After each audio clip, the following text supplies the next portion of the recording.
Serial Ganga माई की बेटियां के आने वाले अपकमिंग ट्रैक में जहाँ पे एक तरफ सत्यनारायण की कथा रखी गई है हमारे ठकुराइन के घर पे वो भी सिद्धू के द्वारा, ताकि उसके और स्नेहा जी के बीच में नज़दीकियां बढ़े और स्नेहा जी जो गलत इरादों के साथ ठकुराइन के घर पर आई है वो इरादे चेंज हों। लेकिन वो इरादे कुछ अलग ही तरीके से चेंज होने वाले हैं, क्योंकि यहाँ पे सत्यनारायण की कथा की पूजा में हमारी जो स्नेहा है उसने बुला लिया है शेखर को।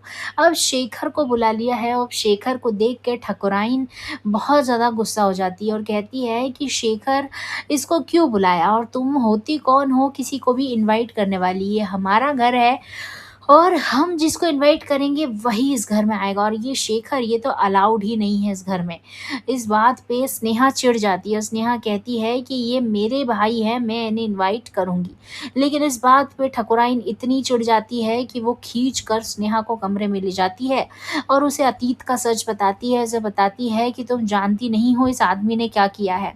इसकी माँ और इसने दोनों ने मिल के मेरी बेटी मधु की प्रेगनेंसी में उसको चांटा मारा और उसके पेट पर ज़ोर से लग गई तो उसका पेट गिर गया। इस बात का पूरा पूरा का पूरा दारोमदार इसके और उसकी माँ के ऊपर जाता है और तुम चाहती हो कि इस आदमी को मैं अपने हवेली में अपने घर पर बुलाऊं। ये बात सुन के स्नेहा दंग रह गई कि आखिरकार शेखर ने इतना खतरनाक कांड कर रखा है मधु दीदी के साथ।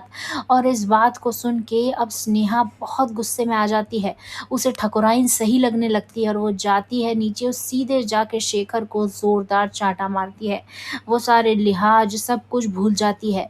वो ज़ोरदार थप्पड़ मारती है शेखर को और कहती है कि आपकी हिम्मत कैसे हुई किसी भी लड़की के साथ ऐसा करने की और आप मुझे हिदायत देते हैं कि मैं सिद्धू को छोड़ दूँ। सिद्धू ने तो शादी ही करी है ना मुझसे, ऐसी हरकत तो नहीं करी। ये बात सुन के सिद्धू बेहद खुश होता है कि स्नेहा जी उसकी प्रेफ़रेंस में बोल रही है। वहीं पे ठकुराइन बहुत खुश होती है कि आखिरकार स्नेहा ने वो कर दिखाया जो उसे ऐसा लगता था कि वो कभी भी नहीं करेगी। उसे लगने लग जाएगा कि अब स्नेहा एक अच्छी लड़की है और वो बिमला के साथ नहीं है, क्योंकि अभी तक तो ठकुराइन को यही लग रहा था कि स्नेहा बिमला के साथ मिली हुई है। लेकिन जैसे ही स्नेहा मार देगी ज़ोर से चाटा विवेक को, वैसे ही ठकुराइन को लगेगा कि स्नेहा बिमला के साथ नहीं मिली हुई है, वो एक अच्छी लड़की है और अब धीरे-धीरे ठकुराइन स्नेहा का साथ देने लगेगी।